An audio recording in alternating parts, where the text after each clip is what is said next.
Voici 5 mensonges qu'on vous dit sur la masturbation, mais qui sont faux. Alors si c'est une thématique qui vous intéresse, installez-vous confortablement parce que la vidéo commence. Bienvenue dans cette nouvelle vidéo pour ceux et celles qui découvrent la chaîne. Je suis Love Coach et thérapeute depuis 2009. J'ai accompagné plus de 2000 couples. Sur cette chaîne, je vous aide à résoudre tous vos problèmes relationnels. Reconquête amoureuse, dépendance affective et même d'ordre sexuel afin de retrouver la sexualité de vos rêves. Une sexualité épanouie, qui vous ressemble. Maintenant que tout est dit, nous pouvons rentrer dans le vif du sujet, à savoir les idées reçues ou les 5 mensonges qu'on a eu à vous raconter certainement au sujet de la masturbation. Ou alors des mensonges ou des choses que vous avez eu à entendre lorsqu'on parlait du sujet de la masturbation. Je sais qu'il y en a plein qui vont me lyncher en commentaire, mais ce n'est pas grave, je suis là pour établir la vérité. Et donc sans plus tarder, je vous liste les 5 mensonges ou idées reçues pour vous aider à déceler le vrai du faux dans ces affirmations au sujet de la masturbation. Alors, première idée reçue, premier mensonge au sujet de la masturbation. On entend souvent dire que la masturbation provoque des troubles érectiles et que ça rend impuissant. Alors attention, il faut savoir nuancer les choses. La masturbation en elle-même n'a pas la réputation de provoquer des troubles de l'érection, mais cependant, lorsque vous pratiquez une masturbation compulsive, que ce soit par la consommation de films, pour adultes hardcore par exemple, à un certain moment effectivement lorsque vous allez vous retrouver dans une sexualité à deux, et que les stimulations dont vous avez l'habitude ne sont pas reproductibles à deux, là il sera effectivement difficile d'avoir une érection de manière entre guillemets naturelle. Donc dans l'absolu encore une fois, la masturbation, non. Elle ne provoque pas de troubles érectiles. Mais lorsque la masturbation est pratiquée de manière compulsive, avec des stimulations de plus en plus intenses, il sera effectivement sur la durée difficile d'obtenir une érection de manière naturelle. Donc voilà pour cette première idée reçue. Retenez que la masturbation en elle-même ne provoque pas de troubles de l'érection. C'est la masturbation compulsive avec des stimulations intenses qui peuvent amener à avoir des difficultés d'érection sur le long terme. Deuxième idée reçue. Deuxième mensonge qu'on entend souvent à propos de la masturbation. Se masturber lorsqu'on est en couple est un signe de frustration. Alors, là aussi il faut nuancer. Il est important de comprendre que la sexualité humaine est complexe et multifacette. Dans certains cas, effectivement, le fait de se masturber lorsqu'on est en couple pour certaines personnes, ça permet de pallier une certaine frustration, parce qu'on n'a pas été satisfait sexuellement, parce qu'on n'a pas obtenu d'orgasme, etc. Cela peut être une manière de compenser un manque ressenti. Effectivement, il existe des cas dans des couples où ça arrive, et la masturbation est effectivement un reflet qu'il y a une insatisfaction sexuelle pour l'un ou l'autre partenaire.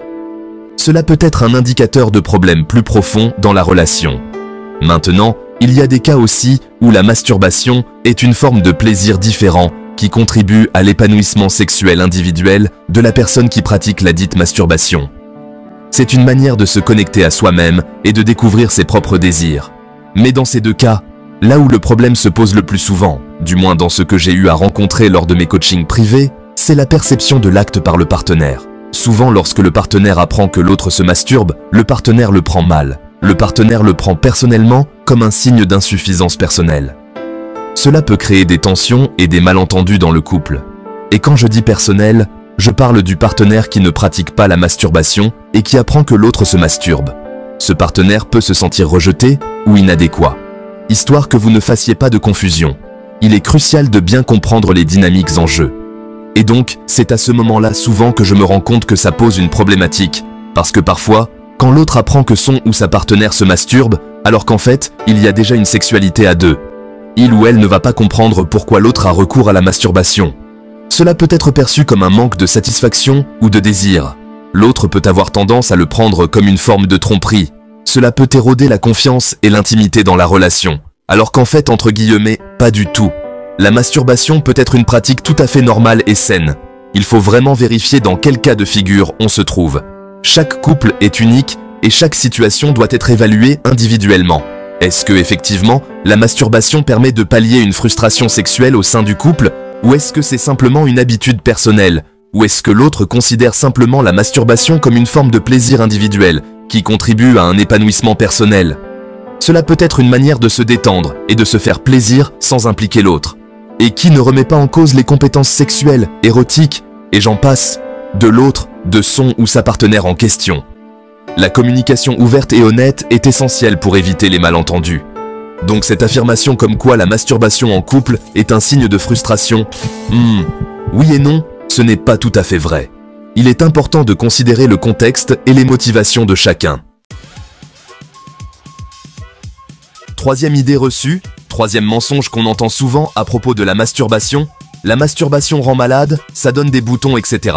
Bon, pour celle-là c'est assez clair que c'est un non catégorique, sinon ça se saurait, et je pense que pour la majorité des gens seraient malades.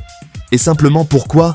Parce que la plupart des gens, la majorité des personnes, à l'adolescence, découvrent leur sexualité au travers de la masturbation.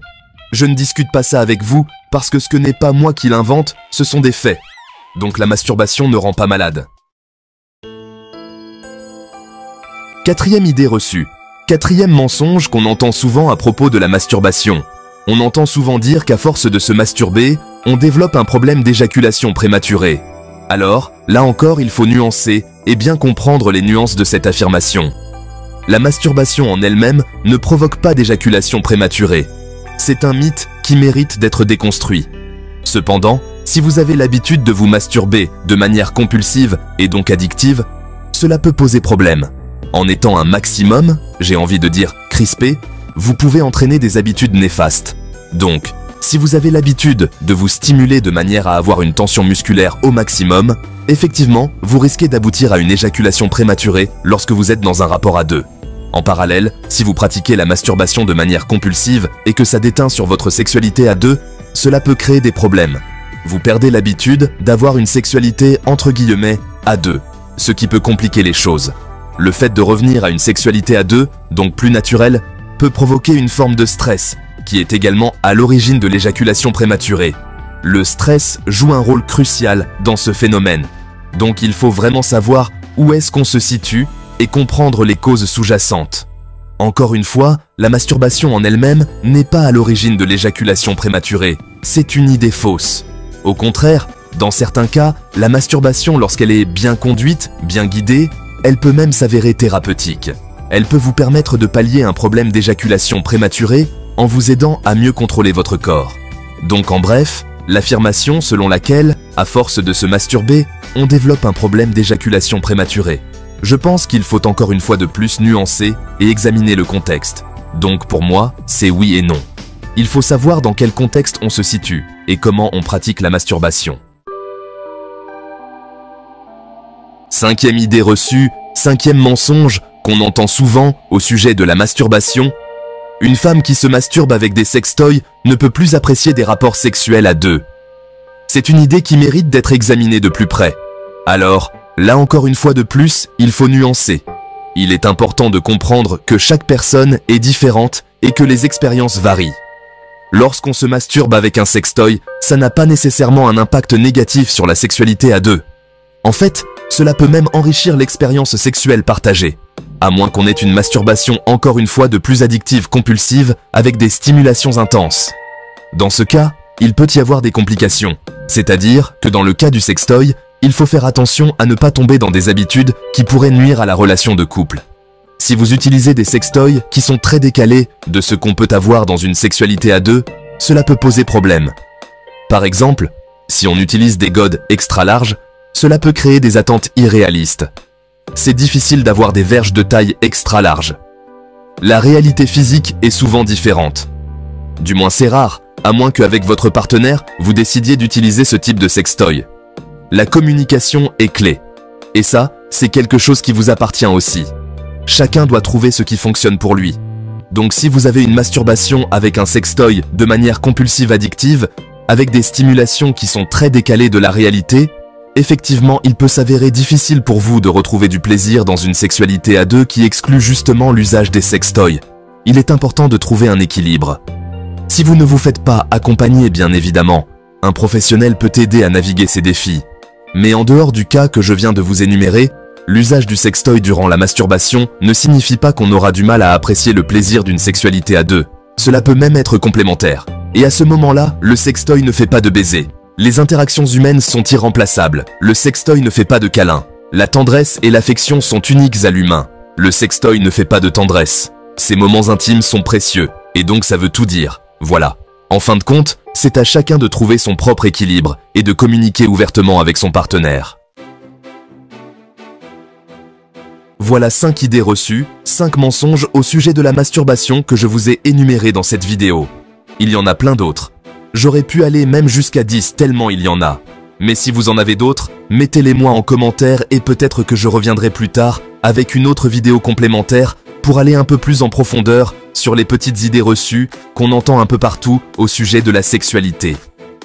Dans les livres, sur les réseaux sociaux ou encore de bouche à oreille, abonnez-vous, likez la vidéo si elle vous a plu et partagez-la massivement à des personnes que ça pourrait aider parce que je sais que ça aidera pas mal de gens. Quant à moi, je vous dis à très vite dans une prochaine vidéo. Au revoir.